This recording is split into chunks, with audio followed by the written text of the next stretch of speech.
महाकाय सूर्यकोटि समप्रभ निर्विघ्नं कुरु मे देव सर्वकार्येषु सर्वदा। जब रात होती है तो हम एक दिया जला लेते हैं और उसकी रोशनी में खुद को महफूज समझते हैं, मगर उस रोशनी के परे जो अंधेरा है वो अपने अंदर बहुत सारी कहानियां समेटे हुए है और इन्हीं कहानियों को आपको लेकर आता है रात के अंधेरे में।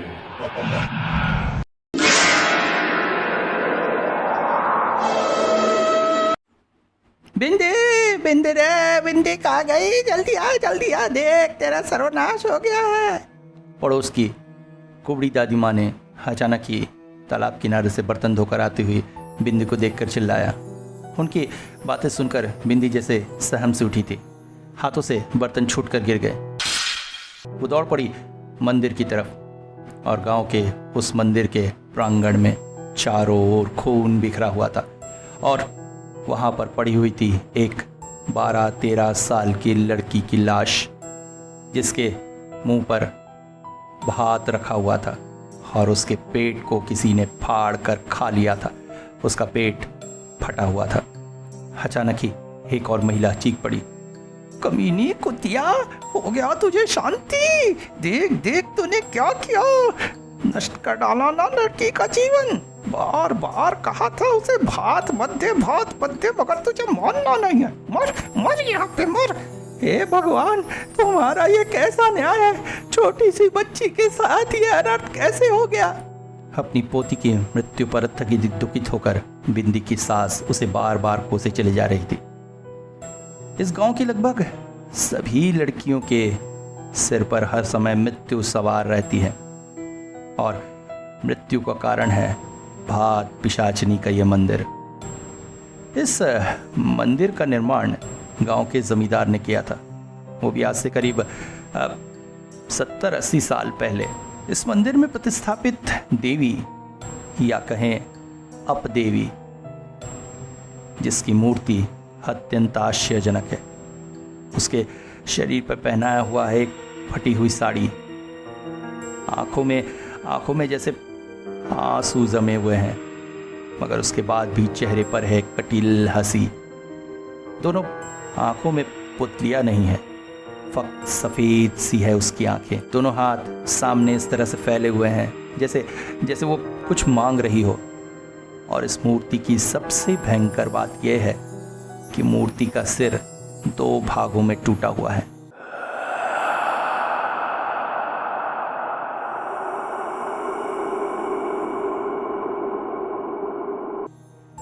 सर के बीच से लेकर नाक तक एक रेखा मूर्ति के चेहरे को 2 भाग में विभाजित करे हुए है। पूर्णिमा के दिन थोड़ी सी भी भूल होने पर गांव की किसी न किसी माँ की कोख सूनी हो जाती है। गांव की कोई न कोई किशोरी मृत्यु को प्राप्त होती है। कितनी ही माँओं की गोद इस अभिशाप ने सूनी कर दी है। ये इस गांव का इतिहास है। फिर क्या हुआ दादी, बताओ ना। बाकी बाद में बताऊंगी, अभी तुम स्कूल जाओ, नहीं तो तुम्हारी माँ नाराज हो जाएगी। तिन्नी, अब देर हो जाएगी, चलो पापा कार में वेट कर रहे हैं। तिन्नी कुछ बोलना चाहती थी, मगर माँ की बात सुनकर तुरंत ही बैग लेकर बाहर निकल गई। इस साल तिन्नी कक्षा 8वीं में है, इसलिए उसकी माँ कोई भी चांस नहीं लेना चाहती है। पढ़ाई में हर तरह से उसे सहायता करने को तैयार है। 3 ट्यूटर हैं। उसके बाद स्पोर्ट्स, ड्राइंग, हफ्ते भर में तिन्नी जैसे बिल्कुल हाफ से उठती है।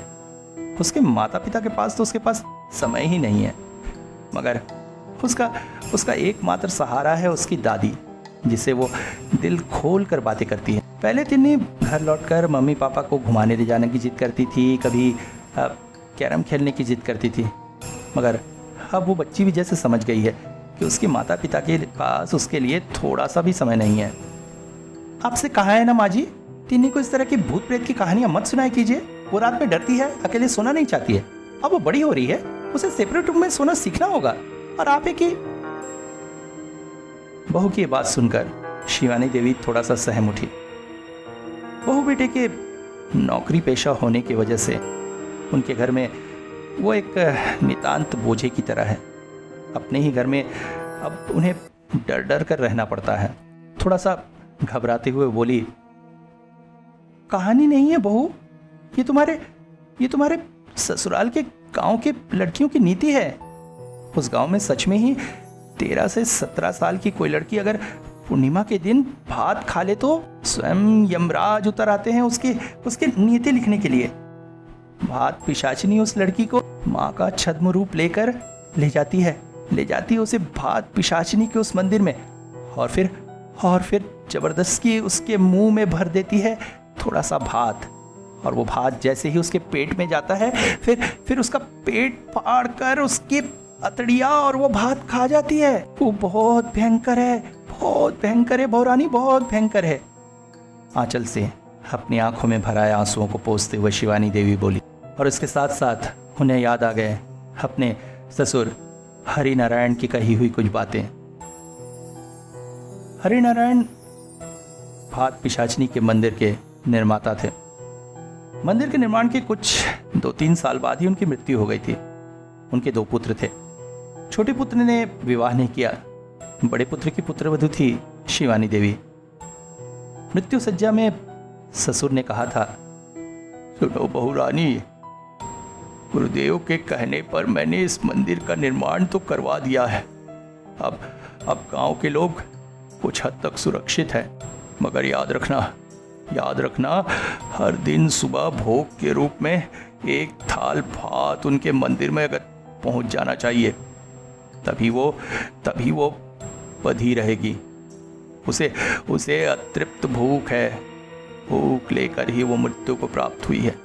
मगर हाँ, पूर्णिमा के दिन उसे रोक पाना संभव नहीं है। पूर्णिमा के दिन वो अपनी भूख मिटाने के लिए मंदिर से बाहर निकलेगी। गांव के सब लोगों को उस दिन सावधान रहना होगा। तुम इस नियम को मान के चलना और इन गांव के लोगों को अपने बच्चों की तरह मानना। तुम्हारी सास भी इस गांव को अपने बच्चों की तरह ही मानती थी। हर दिन न जाने कितने भूखे दरिद्रों को वो खिलाती थी, उसका हिसाब मेरे पास भी नहीं है। अब तुम्हें ही इस गांव की माँ बन के रहना होगा। गांव के भूखे दरिद्र लोगों की देखरेख तो तुम्हें ही करनी होगी। आ खा के जा। भात पिशाचिनी के मंदिर के बाहर एक महिला खड़ी है। हाथ में थाली भर मछली के कांटों की जूठन से सने हुए भात हैं। वो उस मंदिर के सामने खड़ी है जिसमें रात तो क्या, दिन के समय भी लोग आने को डरते हैं। सिर्फ जमींदार परिवार के वंश पुरोहित सवेरे एक थाली भात उस मंदिर में रख जाते हैं। यही माध्यम है उसे इस मंदिर में रोके रखने का। मगर पूर्णिमा की रात को वो नहीं रुकती है। उस दिन वो अपने शिकार की तलाश करती है। माँ का रूप लेके वो किसी किशोरी के पास जाती है और उसे भात खिलाती है। एक बार अगर उसके इस जाल में किसी ने पैर दे दिया, फिर जान बचना संभव नहीं है। हरिनारायण जमींदार के परिवार को कोई भी अब इस गांव में नहीं रहता है। उनकी हवेली में अभी पुरोहित और उनके परिवार रहते हैं। रात के उस सन्नाटे में अचानक कहीं पे एक उल्लू बोल उठा। अचानक सन्नाटे को चीरती हुई मंदिर के दरवाजा खुलने की आवाज आई। अंदर घनघोर अंधेरा था, इस वजह से कुछ भी दिखाई नहीं दे रहा था। और तभी चांद की रोशनी में प्रकट हुई एक आकृति अपने दोनों पैरों और दोनों हाथों से जमीन पर रेंगती हुई बाहर निकलती हुई उस मंदिर से, जिसका सर नाक तक 2 भागों में बटा हुआ था। फटे हुए हिस्से से खून बह रहा था। उसके बिखरे बालों के बीच से दिखाई दे रहे थे उसकी आंखें, जिनमें प्राण का नामो निशान नहीं था। गौर से देखने पर दिखता था उसकी आंखों में आंसू भरे हुए हैं। शरीर पर एक मैली कुचैली फटी साड़ी लिपटी हुई थी। एक अजीब सी पैशाचिक आवाज करती हुई आगे बढ़ने लगी।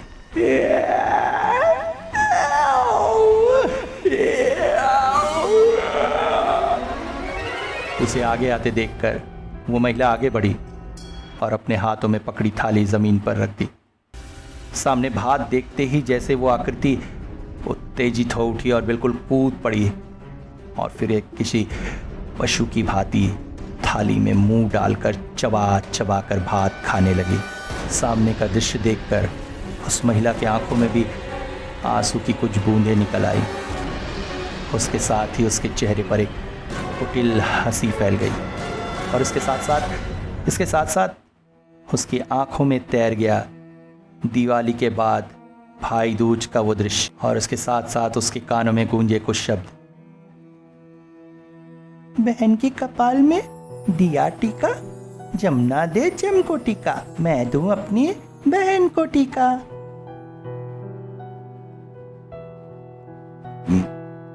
तुम उसे समझाओ बहू रानी, वो गांव मौत का गांव है। तुम लोग का वहां जाना किसी भी तरह से ठीक नहीं है, खासकर टिन्नी बिटिया को लेकर। मान जाओ।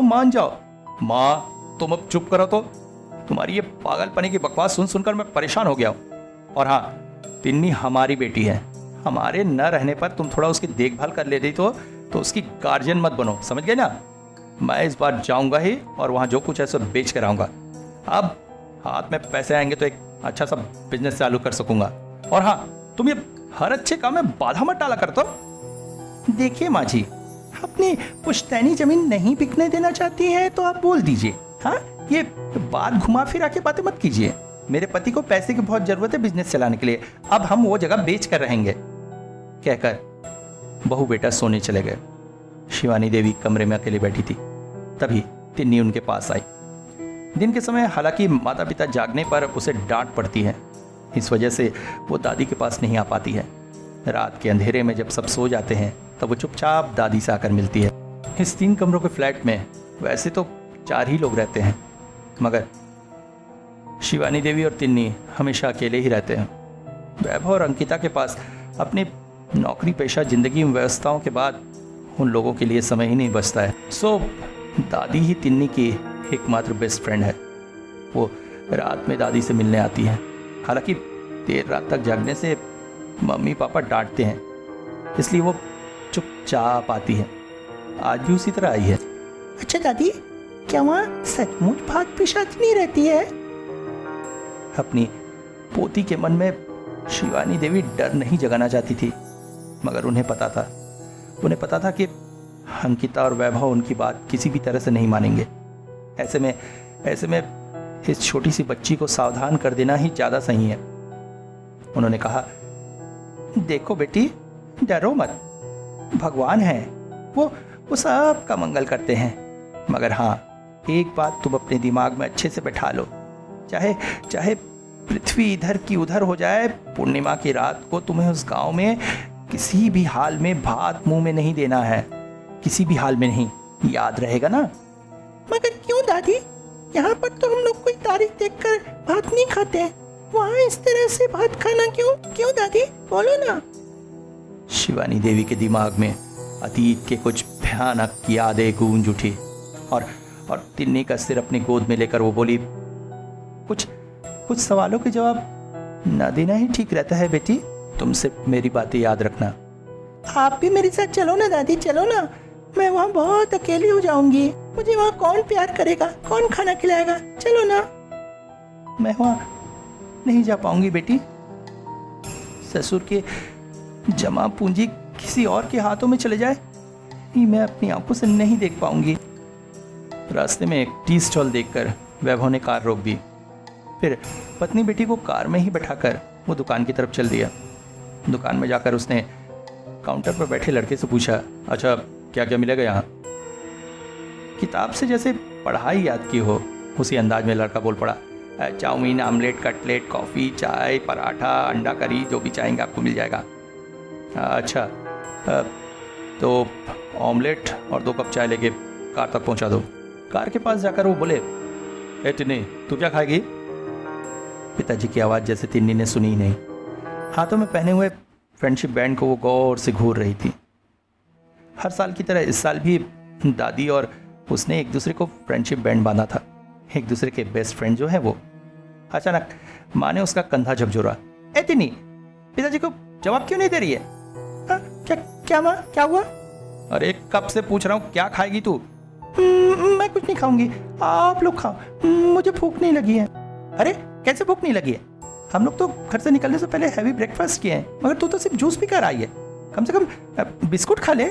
कहा तो भूख नहीं है, माँ को चुप कराते हुए तिन्नी ने कहा।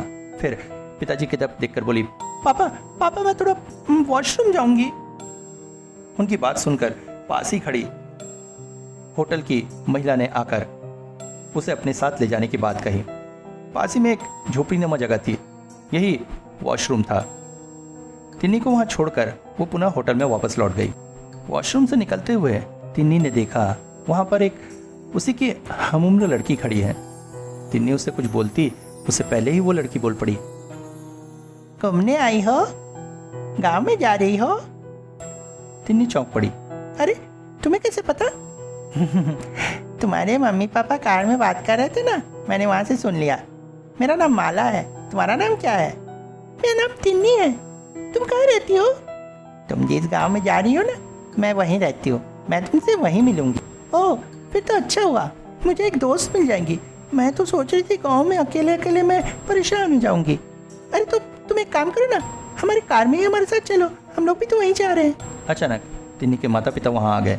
उसकी माँ बोली, ऐ क्यों इतनी देर कर रही है, चल जल्दी, जाना भी तो है। माँ देखो ना, ये लड़की भी हमारे साथ। मुड़कर जैसे ही तिन्नी ने अपनी माँ से बात कही और दोबारा माला की तरफ मुड़ी तो आश्चर्यचकित रह गई। कहाँ कोई लड़की?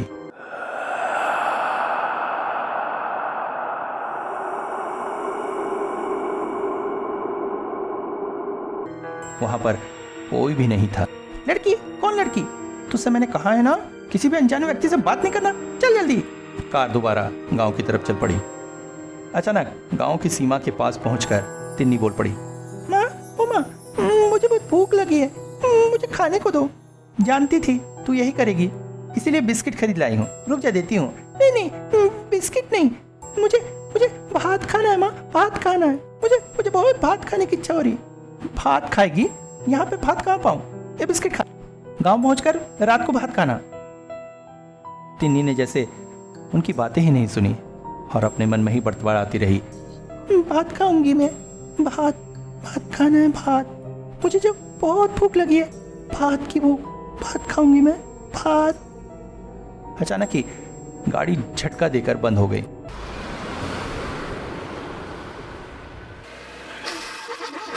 बार बार स्टार्ट करने की कोशिश करने के बाद भी गाड़ी स्टार्ट नहीं हो रही थी और उधर शाम ढलने लगी थी।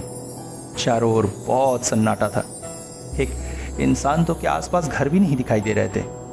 आसपास के झाड़ पेड़ों के बीच से दूर एक पुराना मंदिर दिखाई दे रहा था। रखरखाव के अभाव में उसका रंग गिर चुका था और ईंट निकल आए थे। मंदिर के दरवाजे बंद थे। क्या पता किस देवी का मंदिर है। बहुत देर तक कोशिश करने के बाद भी जब कार स्टार्ट नहीं हुई तो वैभव पैदल ही किसी को सुधारने के लिए लेने चला गया। दूसरी तरफ अंकिता कार में तिन्नी के साथ ही बैठी रही और मोबाइल निकालकर फेसबुक चलाने लगी। अपनी माँ को चैटिंग में व्यस्त देखकर तिन्नी कार का दरवाज़ा खोलकर उतर गई और धीरे धीरे दबे कदमों से उस पुराने मंदिर की तरफ बढ़ चली। उसके मुंह पर बस एक ही शब्द थे, बहुत भूख लगी है, भूख, भात की भूख लगी है मुझे। अचानक ही न जाने कहां से एक महिला वहां पर प्रकट हुई और अचानक ही तिन्नी के गाल पर थप्पड़ों की जैसे उसने बरसात कर दी। भात खाएगी, राक्षसी पिशाचनी, तेरी भूख नहीं मिटती है, भात खाएगी। अचानक ही अंकिता का ध्यान उस तरफ गया और सामने का दृश्य देखकर वो जैसे चौंक उठी। उसने देखा एक 30-32 साल की महिला तिन्नी के गालों में लगातार थप्पड़ मार रही है, मगर तिन्नी न तो रो रही है न ही चीख रही है। सामने का दृश्य देखकर उसका दिल दहल उठा। जल्दी से कार का दरवाजा खोलकर वह दौड़ पड़ी तिन्नी की तरफ और उस महिला को एक जोर का धक्का देने के साथ साथ तिन्नी को अपने सीने से लगा लिया। चीख पड़ी थी अंकिता, तुम्हारी हिम्मत कैसे हुई मेरी बेटी पर हाथ उठाने के लिए? तुम्हें मैं पुलिस में दूंगी, रुको। कहकर वो वैभव का नंबर डायल करने जा ही रही थी कि अचानक एक कुबड़ी बुढ़िया वहां प्रकट हुई और चीख पड़ी, ओ दीदी रुक जाओ, उसके दिमाग की हालत ठीक नहीं है, अभी उसकी बेटी मरी है, इसीलिए हाँ आपकी बेटी की उम्र की किसी भी लड़की को देखकर वो पागल सी हो जाती है, इस मंदिर के आसपास घूमते रहती है, उसे माफ कर दीजिए, उसके मन की हालत थोड़ा समझिए, मैं उसकी तरफ से माफी मांगती हूँ। महिला की बात सुनकर अंकिता का क्रोध थोड़ा सा शांत हुआ। बात न बढ़ाकर इन्हीं को साथ लेकर चुपचाप कार में जाकर बैठ गई। थोड़ी देर में ही वैभव एक मैकेनिक लेकर लौटा और कार सुधार कर वो निकल पड़े गांव की तरफ। हालांकि अंकिता ने वैभव को कुछ देर पहले हुई घटी उस घटना के बारे में कुछ भी नहीं बताया। तिन्नी के न रहने से घर शिवानी देवी को जैसे काटने को दौड़ रहा था। अकेले में उन्हें नींद भी नहीं आ रही थी। रात के 1:30 बज गए थे। टीवी देखते हुए सोचा एक बार वॉशरूम से होके आऊं, अच्छे से हाथ मुंह धो लूं, तभी नींद आएगी, वरना नहीं आएगी। यही सोचते हुए वह वॉशरूम में जाकर दरवाज़ा अंदर से बंद किए। तभी अचानक लाइट बंद हो गई। लोड शेडिंग नहीं, बाहर तो टीवी चलने की आवाज़ आ रही है, फिर यहाँ की लाइट को क्या हुआ? यही सोचकर उन्होंने दरवाज़ा खोलने की कोशिश की और इसके साथ साथ वो चौंक पड़ी। दरवाज़ा किसी ने बाहर से बंद कर दिया है।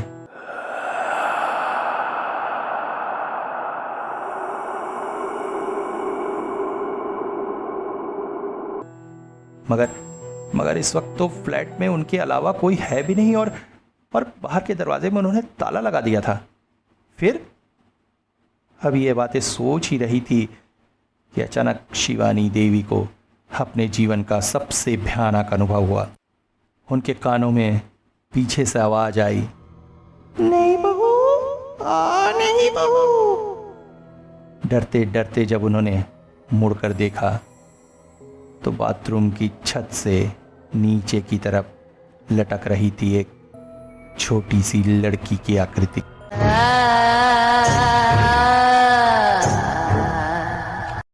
उसकी पुतली विहीन वो सफेद आंखें अंधेरे में भी जैसे जगमगा रही थी और उसका चेहरा सर से लेकर नाक तक 2 भागों में कटा हुआ था। वहां से खून की बूंदें नीचे टपक रही थी।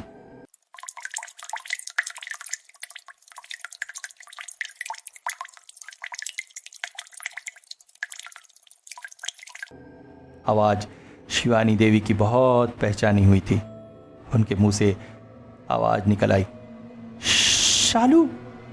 और इसके साथ ही घबरा कर वो बाहर का दरवाज़ा खोलने की कोशिश करने लगी, मगर बार बार खींचने ठकठकाने के बाद भी वो बाथरूम का दरवाज़ा खोलने में किसी तरह से भी समर्थ नहीं हो पा रही थी। बहुत प्रयास करने के बाद भी जब दरवाज़ा नहीं खुला तो वो थक कर फर्श पर बैठ गई और तभी दरवाज़ा खुल गया। वो दौड़कर बाहर निकली। बाहर भी वैसा ही घना अंधकार था। बाथरूम के अंदर रहते हालांकि उन्हें टीवी चलने की आवाज़ आ रही थी, मगर इस समय टीवी ऑफ था। वो अंधेरे में ही किसी तरह से अपना मोबाइल ढूंढने लगी। तुरंत ही मोबाइल की फ्लैश लाइट जलानी होगी, मगर तभी उन्हें कमरे में ऐसा लगा कोई घूम घूम कर बार बार एक ही बात कह रहा है और ये आवाज़ वो बहुत अच्छी तरह से पहचानती है। जो बात इस वक्त कमरे में गूंज रही थी वो कई साल पहले उन्होंने कई बार सुनी थी। नहीं बहू, बांसुरी लो, तुम्हारी सबसे प्यारी साड़ी मुझे दे दो। नहीं बहू, बांसुरी लो, तुम्हारी सबसे प्यारी साड़ी मुझे दे दो। शिवानी देवी अब सहन नहीं कर सकी और फर्श पर ही बेहोश होकर गिर पड़ी। हवेली में आज बहुत ज़्यादा व्यस्तता है। आज सालों बाद हवेली का मालिक वहाँ आ रहा है। हालांकि कुलपुरोहित का मन बहुत खराब है।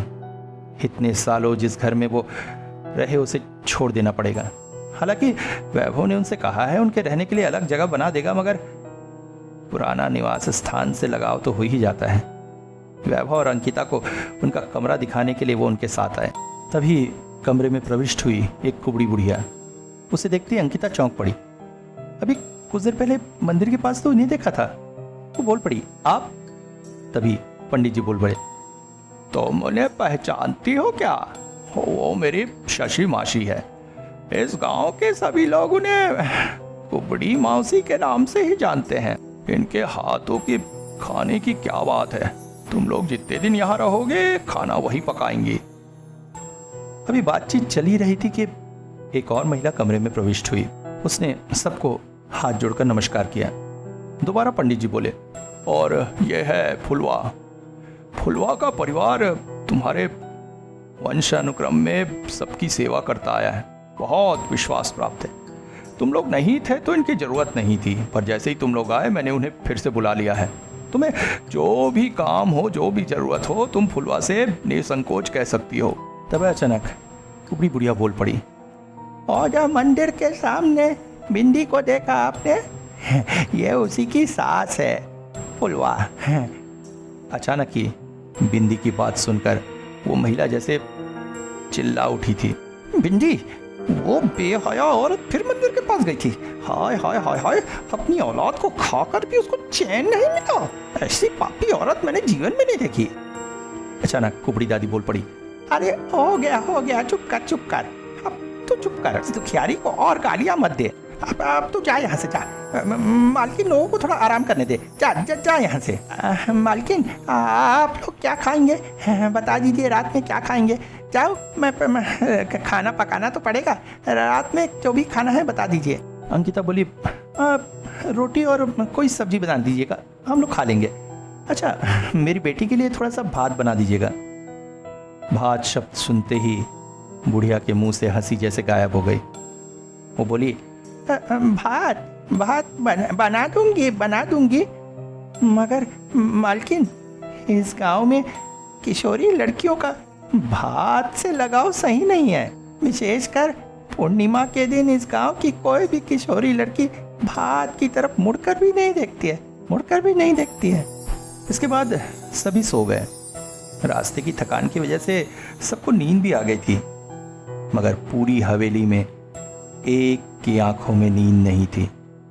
वो चुपचाप उठकर तिन्नी की जूठी थाली में से थोड़ा सा भात उठाकर अपनी आंचल में बांध ली और फिर दूसरी थाली में एक थाल भात लेकर चल पड़ी भात पिशाचिनी के मंदिर की तरफ। चलते चलते अचानक उसे कुछ बातें याद आने लगी। कुछ दिन पहले ही वो पास के गांव के एक तांत्रिक से मिली थी। उसने कहा था, भात पिशाचिनी सिर्फ पूर्णिमा के दिन ही गांव में भात खाने वाली किशोरी को मारती है। ये एक तरह का बंधन है जो उसे बांधा गया है। मगर जब ये मंदिर नहीं बना था तो भात पिशाचिनी किसी भी दिन भात खाने वाली किशोरियों को मार देती थी। मगर जमींदार ने तांत्रिकों का सहारा लेकर भात पिशाचिनी का मंदिर बनाकर उसे वहां बांध दिया। केवल पूर्णिमा के दिन उसे नहीं बांधा जा सकता है। उस दिन अगर कोई 13 से 17 साल की लड़की भात खाती है तो फिर वो उसे मार डालती है, क्योंकि वो भी मरी थी पूर्णिमा के दिन ही। ऐसी निशंस आत्मा को तू फिर से मुक्त करना चाहती है? जानती है इसका परिणाम क्या होगा? जानती हूं। तो फिर सब कुछ जानकर क्यों इस तरह का पाप कर्म करना चाहती है? प्रतिशोध चाहिए मुझे। इतने साल मैंने इंतजार किया है प्रतिशोध के लिए। इस राय वंश में मैं दीप जलाने वाले किसी को भी जिंदा नहीं रहने दूंगी। ठीक है, तो एक बात जान ले, इस क्रिया को करने के लिए तुझे पहले पूर्णिमा की रात अपने ही वंश की किसी किशोरी को भात पिशाचिनी के मंदिर में बलि के हिसाब से रख के आना होगा। और हाँ, ये जान ले, उससे पहले उसे भात जरूर खिलाना। और हाँ, इसके बाद से तू हर रात को एक थाली भात उस मंदिर में जाकर रख के आना। इस क्रम में कोई भी भूल ना हो, भूल होने पर मुसीबत है। और उसके बाद तांत्रिक के कहे अनुसार ही वो तिन्नी की जूठी भात एक थाली भात में मिलाकर उस मंदिर में चली आई थी। तांत्रिक ने कहा था, पूर्णिमा के अलावा अगर किसी और रात में अपने किसी दुश्मन को मारना हो तो फिर उसके जूठा भात उस भोग के भात में मिला देना होगा और इसी से काम हो जाएगा। भात पिशाचिनी अगले दिन उस शत्रु को खुद खोजकर मार डालेगी। मंदिर के सामने पहुंचकर भात की थाली नीचे रख दिया फुलवा ने। प्रतिशोध लेने के लिए वह इस तरह से पागल हो गई थी कि उस दिन खुद अपने हाथों से सुगंधित चावल पकाया था और फिर अपने हाथों से अपनी इकलौती पोती को वो भात खिलाया था। पूर्णिमा की उस रात को जब सब सो गए थे तब वो स्वयं ही उसे मेला देखने ले जाने के नाम से लेकर गई थी और खड़ा कर दिया था लाकर भात पिशाचिनी के इस मंदिर के सामने। उसने अपनी आंखों से देखा था किस तरह से भात पिशाचिनी पहले उसकी इकलौती पोती के मुंह में भात भरती है और फिर उसके पेट को फाड़ कर उसमें से भात निकाल कर चाट चाट कर खा रही है। भात की थाली नीचे रखते हुए फुलवा बोली, आ खा जा, आ। तभी मंदिर का दरवाजा खुल गया और वहां से निकल आई वो विभत्स चेहरे की अब देवी, इस गांव की अब देवी भात पिशाचिनी। उसके मुंह से निकल रहा है वो अजीब शब्द,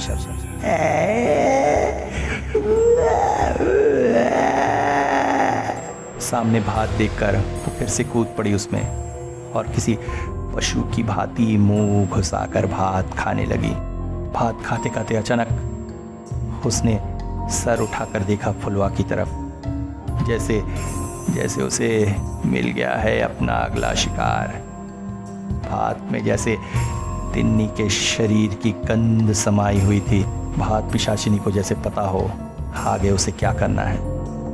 फुलवा की तरफ देखते हुए एक खूंखार हंसी तैर उठी भात पिशाचिनी के चेहरे पर। उस हंसी में भरी है गुस्से और प्रतिशोध की ज्वाला। उसके बाद फिर से वो भात खाने में रत हो गई। भात पिशाचिनी की इस मुस्कुराहट को देखकर फुलवा की आंखों में जैसे आंसू आ गए। अब उसका बदला पूरा होगा। वो तेज कदमों से घर की तरफ लौट गई। अगले दिन सुबह जब होश आया तो शिवानी देवी के सिर में बहुत ज्यादा दर्द था। अचानक ही रात की घटना उन्हें याद आते ही साथ तिन्नी के बारे में चिंतित हो उठी। वो फिर से जाग उठी है। अब सिर्फ पूर्णिमा ही नहीं, वो किसी भी दिन किसी भी भात खाने वाली किशोरी को मार सकती है। मगर अगर ऐसा होता तो पुरोहित उन्हें बताते। तो क्या गांव का अभी तक कोई भी इस बारे में नहीं जानता है? उन्होंने तुरंत ही अपने बेटे को फोन लगाया, मगर माँ की इन अंधविश्वास भरी बातों को मानने को तैयार नहीं। दोनों के बीच जैसे बहस सी हो गई थी। अंत में कोई उपाय न देखकर शिवानी देवी ने गांव के बूढ़े पुरोहित को फोन लगाया। उनसे उन्हें पता चला पिछली पूर्णिमा को भात पिशाचिनी ने गांव की एक लड़की को मार दिया।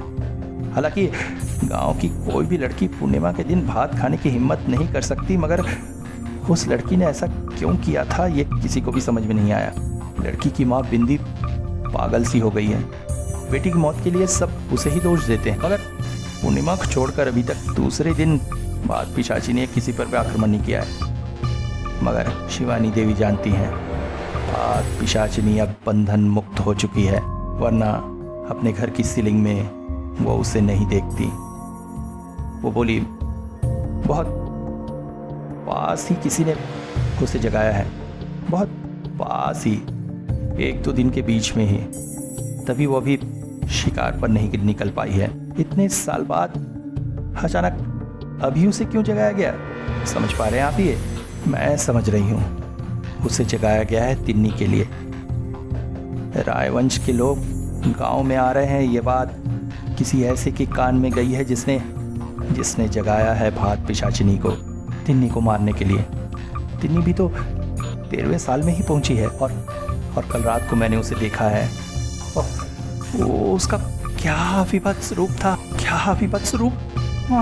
वहाँ सारी बातें सुनकर पुरोहित चौंक पड़े। वो बोले, ओ रानी, तुम्हें एक बात बोलता हूँ। कल रात को जब आपकी नातिन आई थी तब से भात खाने के लिए पागल हो रही थी। उसके माता पिता रोटी खाए मगर वो भात खाई थी। मगर रात में उसने जिस परिमाण में भात खाया, 13 साल की एक दुबली पतली लड़की उतना नहीं खा सकती। सुनकर शिवानी देवी चौंक उठी। अपने आप को किसी तरह से संभाल कर वो बोली, मैं आ रही हूँ, तब तक आप किसी तरह से तिन्नी का ध्यान रखिए।